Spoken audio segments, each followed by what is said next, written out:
Welcome back to Synergy to Synastry. Thanks for joining us again for episode 5. Before we get started, Renee and I have a really exciting idea that we want to share with you guys. We're going to put together a raffle based on the Easter eggs we talked about in episode 1. Renee, do you want to share the details with the listeners? If you've been paying close attention, in each episode, Christine and I both have dropped references, so some sort of a quote from Twilight and from Anchorman. You have the option in this raffle to document and email us at synergytosynastry@gmail.com and send either all of the Twilight references to enter to get a reading with me or all of the Anchorman references to get a reading with Christine. Or you can do both and you can win a reading with each of us. So we'll have up to 3 winners for this raffle. And the entry time is any point in 2024. This offer expires December 31st, 2024. Clair de Lune's great, but we're not going to be talking about music today. We're going to be talking about the psychic Clairs. Ooh.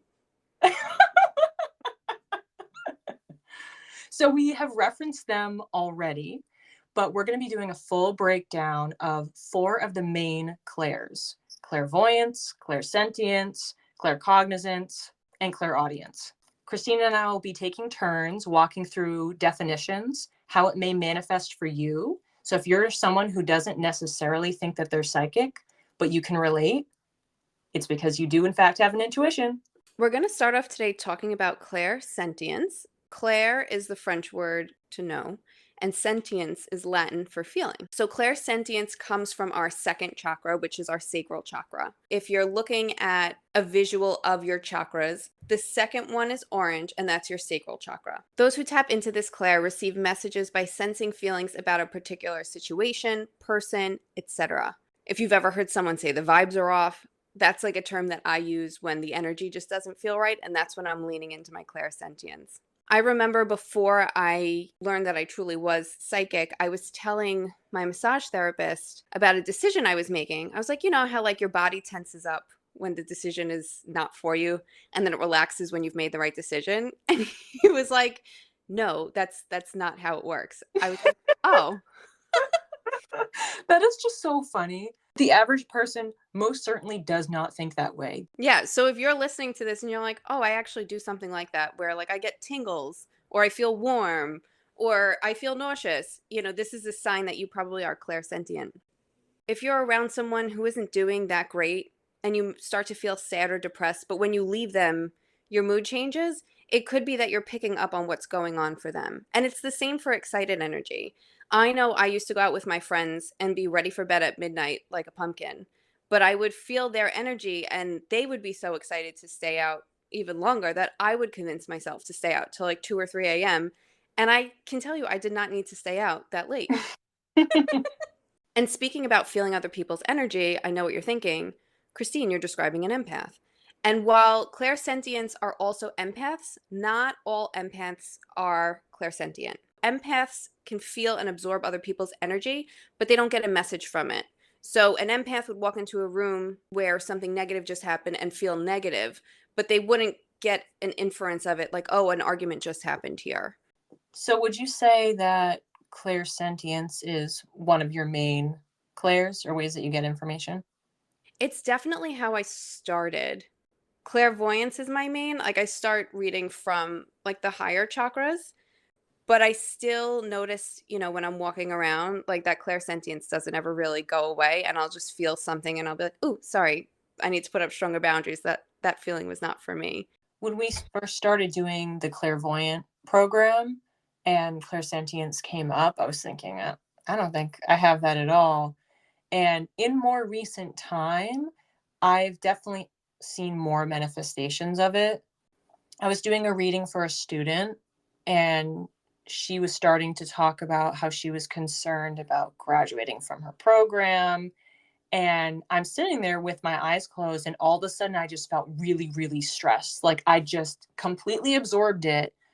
And then she's talking, and I'm sitting there taking deep breaths because I was getting anxious, and then had to clear it so that I could actually read her and then come from using some of the other clairs. in order to actually advise her or read into her situation. That I find very relatable and why I don't lean on clairsentience. It's horrible when you're doing a reading and you start to feel that anxiety bubbling up and you're about to have a panic attack and you're the one who's supposed to be in control of the situation. So I totally get it. But with that, I want to move on to our next Claire, which is Claircognizance. I'm going to be talking about claircognizance. And just to build off of the definition that Christine gave, it's knowing without an explanation. So it's some sort of data, it's language based, just an understanding of something is going on, events are happening. When we're talking about chakras, this is based in the solar plexus, which is the next one up. It's the yellow one. It can also be called instinctive channeling. Typically, with the clairs in general, we tend to think of clairvoyance. Anyone who's seen That's So Raven, she's seeing a vision, literally, she's watching a scenario. The concept of claircognizance feels a little bit more abstract. It's like a thought pops into your head.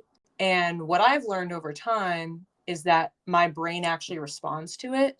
I think a couple weeks ago, I had plans to get together with one of my friends. And I was telling my grandmother about it. I turned around and I said to her, "Oh, I'm going to be getting together with one of my college friends." And the second I said it, I actually had to pause before I continued because what popped in my head was, "No, you're not." I was like, "Okay, weird." And then I finished my story and I'm telling her about how we were going to get together, what we were doing. The next day, I get a text from her in the afternoon and she says, "I think I might be sick. I've gotten sick a bunch of times in the last 6 months. Why don't you just tell me how you're feeling in the morning? And if you feel worse, then we'll reschedule." Wake up the next morning, go to check my phone. I feel worse. We reschedule our plans. Great Onan's Raven. That's fascinating. Do you find Claire cognizance to be one of your main Clairs? It feels like it happens very naturally for you. Yes, absolutely. So I'll contextualize this with some other examples of how it can manifest. So, number one, we just talked about a thought pops into your head. Number two, you're like a human lie detector. You can sense insincerity. So, it's different than the clairsentience in feeling maybe the energy in the space or talking to the person. It's just, something's not right with them.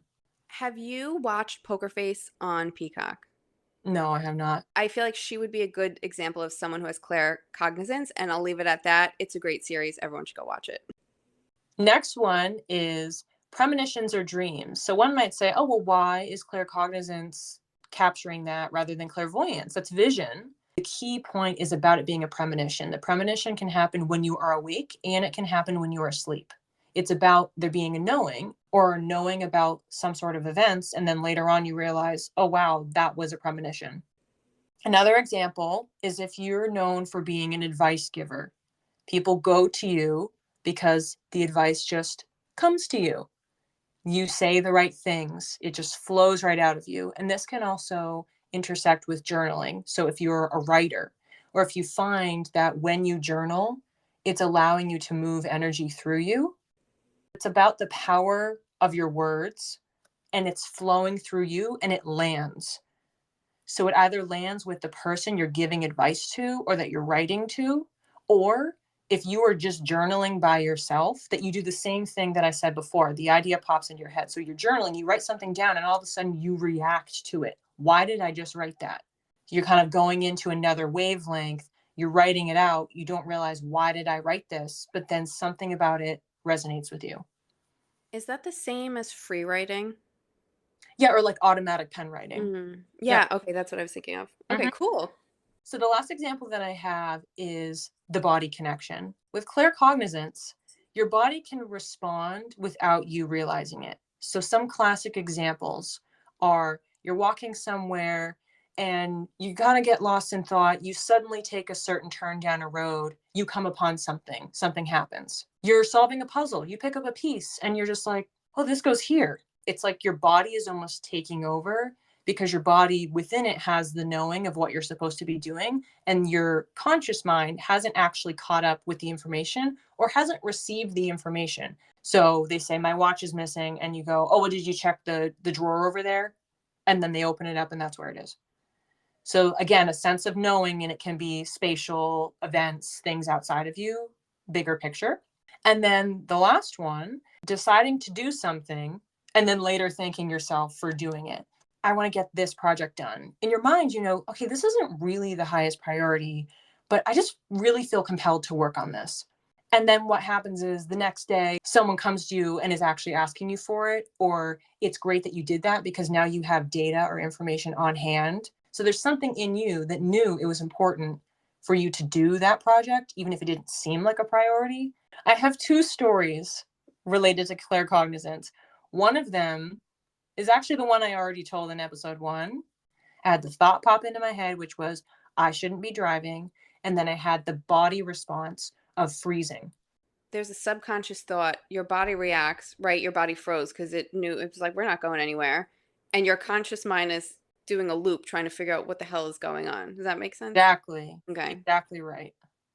So I have another example. I was aware of this when it happened. I was like, all right, something's going on here. I was driving to an eye appointment. I took the wrong turn 3 or 4 times. It was not complicated to get there. I had been there before. I couldn't even control my body. And at one point, I remember I was banging a Yui like in a parking lot. Should I not be going? This seems unreasonable because it felt like I was getting diverted. Whatever, I'll go to the appointment. And the problem was I had gotten new glasses over the summer. So when I went to this appointment, I actually had to pay and it wasn't covered by insurance. I was thinking, oh, well, my vision test is once a year, but it actually ate up most of my coverage when I got the glasses. That's insane.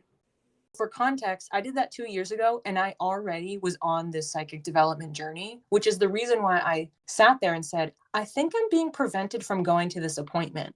It's amazing how many signs you get for something, or we get in general, and we just talk ourselves out of it. I'm sure the listeners listening right now are like memories are flooding back of times when something similar happened and they just didn't listen. Well, I wish the next Claire that Renee was going to talk about was Claire olfactance. It's actually Claire audience. So this is just when you hear messages from spirit. What's interesting when you relate it to the chakra system is it's actually the throat chakra. After the solar plexus, which was the yellow one, the next one up is the heart, which is green, throat is blue.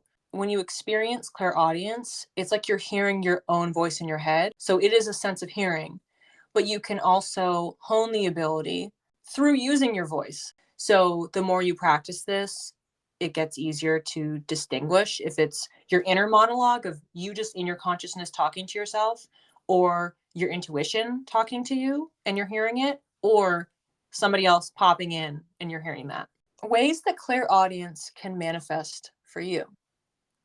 One, if you're sensitive to loud noises or you need the quiet to recharge. It could just be a sensory overload. Next being you have a connection to music, or you could be a naturally gifted musician or composer or singer or otherwise. Again, you're using your voice. Other manifestations related to music are if you wake up with the song stuck in your head, or you're out and about and you randomly have a song stuck in your head and you start thinking about the lyrics and realize, oh, whoa, that actually feels like a message. And a very quick story I have with that one is I remember back in college, I was in the dining hall and it was ahead of a speech class I was in. This was a requirement. We all had to take a speech class, which of course, ain't nobody got time. We had to memorize 2 monologues with some sort of polarity between them. One of the monologues I picked was from my favorite movie, 500 Days of Summer. For those of you who have seen it, it's the part where he's talking about the cards. What's wrong with these cards? I think we do a bad thing here. If you haven't seen it, please go watch the movie. I'm sitting there with a couple of my friends. We were all in the class together. We're all nervous. All of a sudden, over the speaker, they had You Make My Dreams Come True, which is a Hall & Oates song, which was prominently featured in that movie. And the second the song came on, I heard it and I just completely relaxed.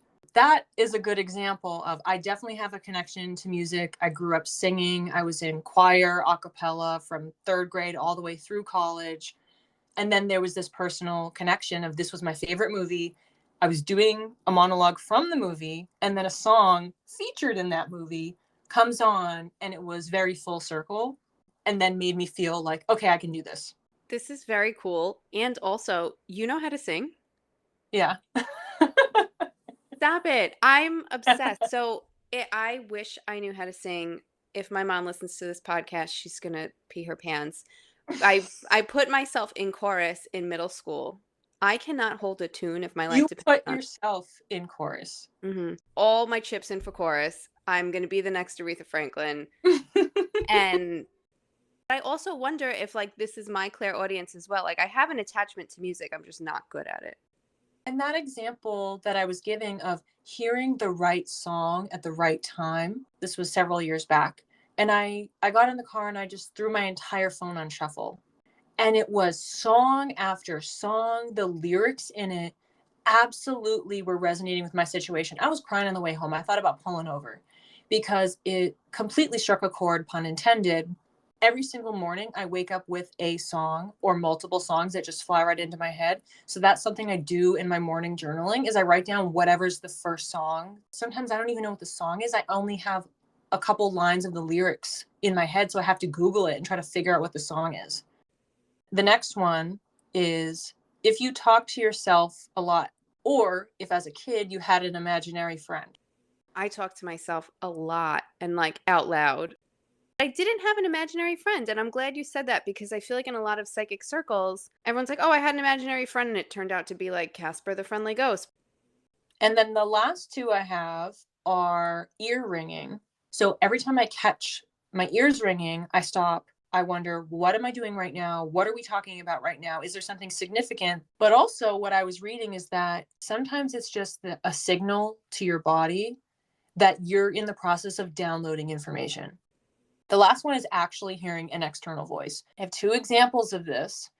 One of them was, I was sleeping on my left side and I heard a voice next to me in my right ear just calling my name a couple times, and it completely interrupted the dream I was having, and it woke me up. And I sat there looking around. It's the middle of the night, and I felt like this is some sort of a premonition. I'm being warned about something. So I sat there. I checked my phone. I was like, did somebody send me a message? I waited to see if horror broke out around me or something lit on fire. Okay, whoever you are, I'm just going to go back to sleep now. I'm not really sure what the message is. And my granddad died the next day. I did not realize that happened before your grandfather died. And then I have another story, which I had to look back in my phone. This one, I completely forgot about this. I was doing this research and it popped right back into my head. July 5th, 2021. And we were down the Cape at my grandparents' house upstairs. So I was in the bedroom that we usually slept in, and I was with my friend Rachel. So she and I are standing next to each other, and I heard absolute clear as day behind me, "It's really cold in here." And I kind of looked at her and I looked back at where it was coming from, which was as if they were standing between or sitting on one of the beds. I'm just staring dumbfounded. I was like, I just heard somebody talking. I've had many instances of people calling my name, but this one was a full sentence, the middle of the day, completely awake in the room with another human being who was not talking. I got chills as you told that story. Before we even worked our way through the psychic program, I was like, well, I'm definitely claircognizant. But the clear audience stuff, I was like, oh, I don't really relate to that at all. And I'm researching it now and I'm like, oh my God, I have so many stories. Oh, God, yeah. And I love all of them. Finally, we've saved the most common for last. Christine, why don't you tell the listeners about clairvoyance? No problemo. So, clairvoyance is where we know through seeing. And this is basically our third eye. So, it's your sixth chakra. It's purple on the map if you're looking at a visual of it.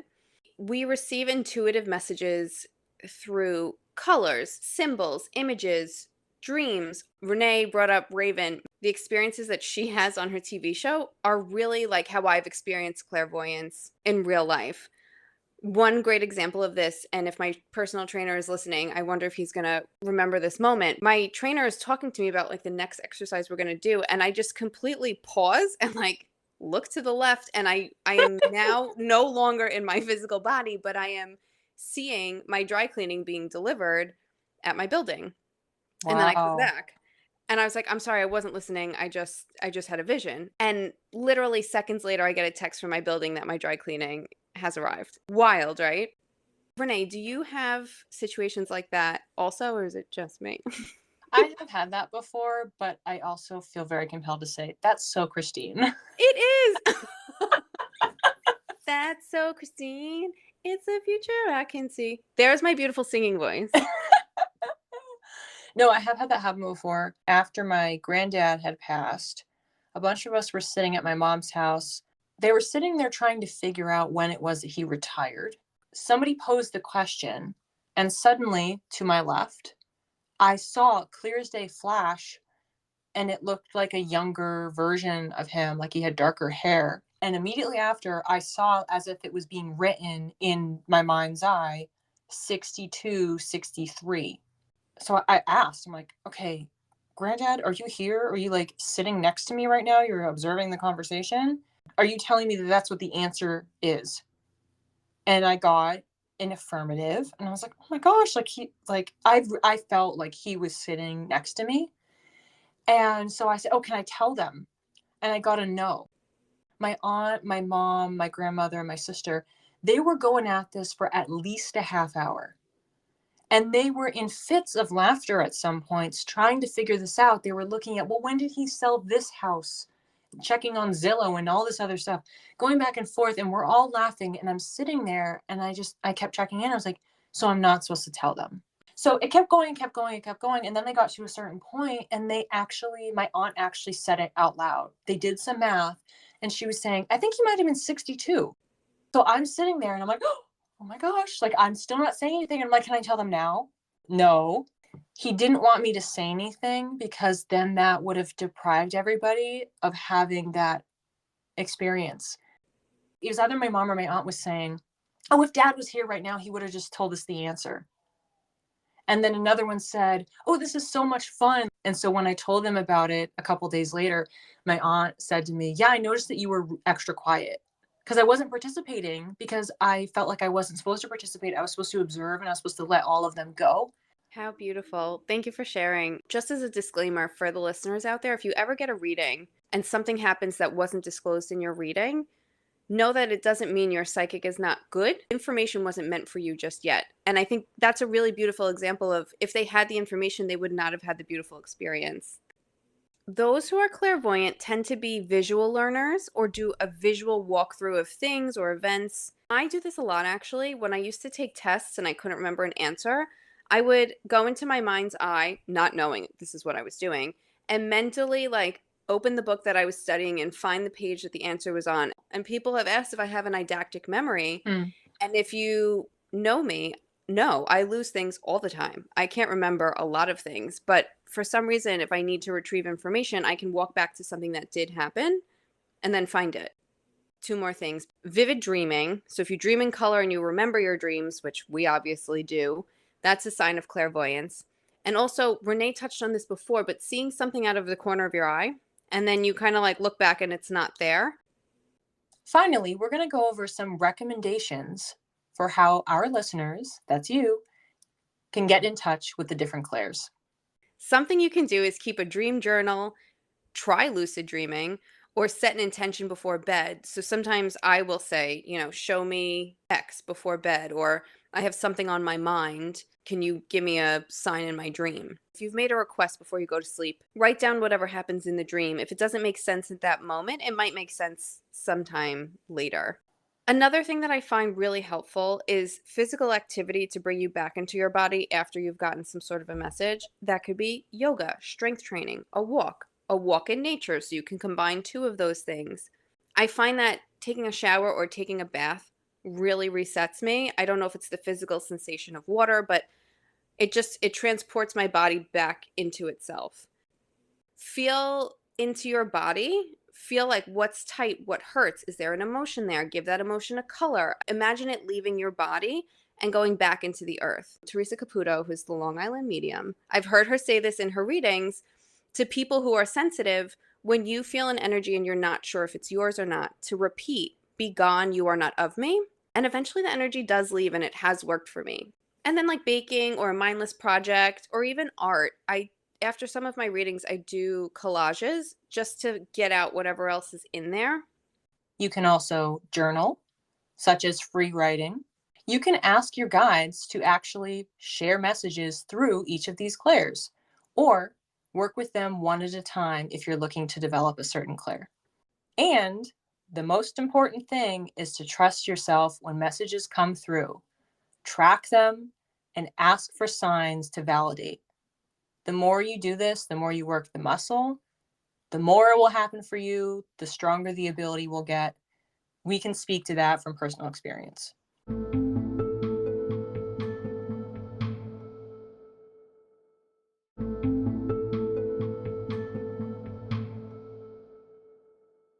Let's talk about what we've learned this week. I'll start. I have a quick list to rattle off. These are some fun facts, more fun than our last episode. 1, it's borderline impossible to find slippers at the mall. Don't try it, just buy it online. Number 2, to prevent food from sticking to stainless steel pans, except for eggs, you have to heat it fully first before adding oil. And number 3, sometimes even if you're feeling off or down, if a friend calls, you should answer the phone.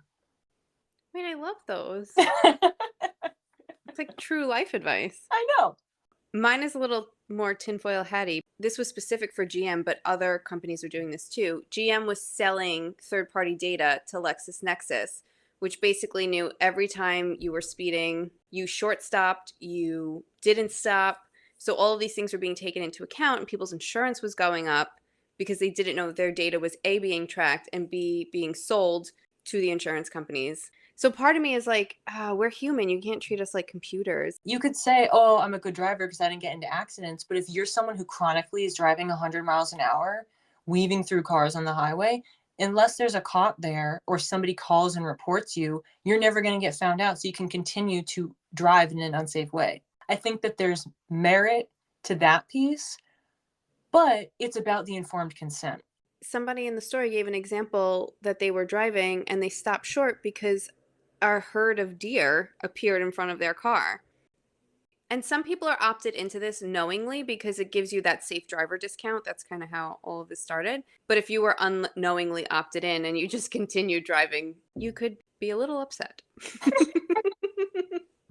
Yeah, no kidding.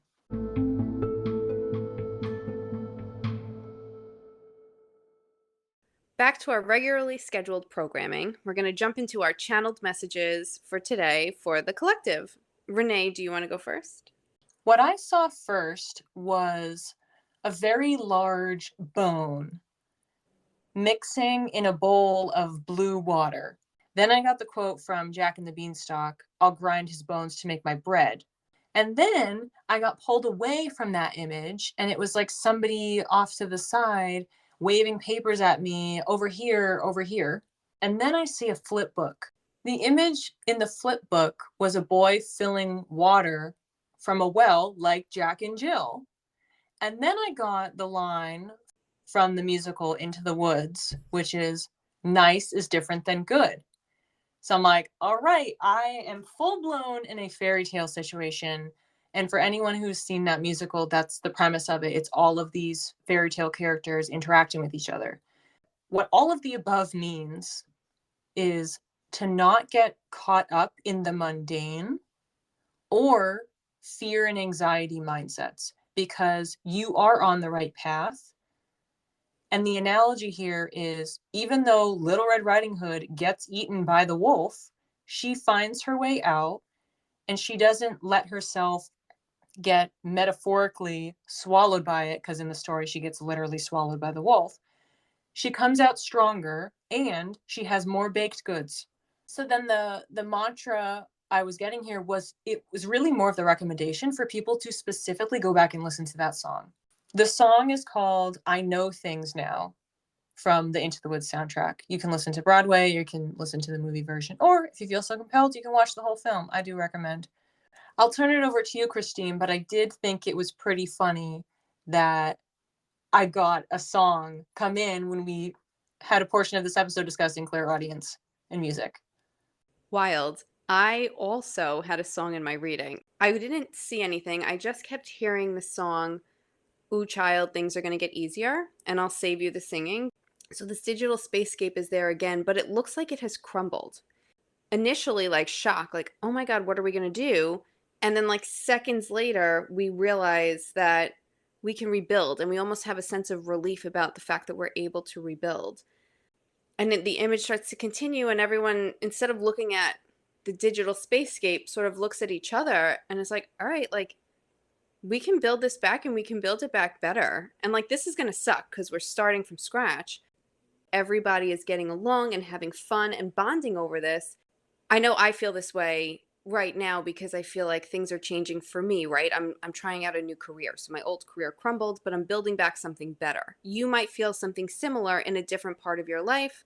So the mantra that I got is that things will get easier. It's going to be better, and it's going to be more in alignment with who you are. And once you've like gotten over this hurdle, you're going to feel so happy that this actually happened. I know people are going to hear this later, but right now that message completely resonates with how I've been feeling. Thanks for listening. If you'd like to learn more, the resources we used to prepare for this episode are listed in the show notes. You can reach me, Christine, at Channeled by Christine with 1L on Instagram. And you can reach me, Renee, at _read by Renee, or connect with both of us via email at synergytosynastry@gmail.com. Keep your spirit curious and your aura sparkling. We'll see you when the stars next align. Holy guacamole, why was it so hard to speak today? I could not get a word out if my life depended on it. We have enough material here for our own blooper reel. Actually, should we make one? Something you can do is keep a dream. Why is dream a hard word? Here we go. And then you can start making. What the hell was that? Renee and I actually have a really great idea we want to share at you. Share. Jesus, Mary, and Joseph. All right, I'm going to start again. If you've been playing... Oh, jeez. Okay. If you've been playing... Oh, my gosh. It's contagious. I'm so sorry. Okay, I'm ready. Where did the thoughts go? They all just like left my head. Okay, come on. That actually isn't a good example. Oh, that's why I said it. Oh my gosh, I need to read. Okay, starting over it again. Situation, a person, etc. Let me say that again. I talk, and then my sentence just vanishes. Sorry. Gosh, I really can't talk today. Wait, am I talking about clairsentience? Oh, no, that was right. It was you. Okay, I'm good. I just doubted myself, and I went, those aren't my notes. Okay. We're in shambles. You know what it is? Mercury's in retrograde. Almost. Oh, yeah, no, we're in the shade. I accidentally just elbowed my desk. And it's a standing desk, so I hit the button and it started dropping. Oh my God. It was gonna crush me. Okay. Very dramatic on this show we are. Apparently, we're having all sorts of hijinks today. Okay, I'm gonna compose my mouth. I can't look at you, I'm just gonna move my... Okay, I can't. E basta. That's it.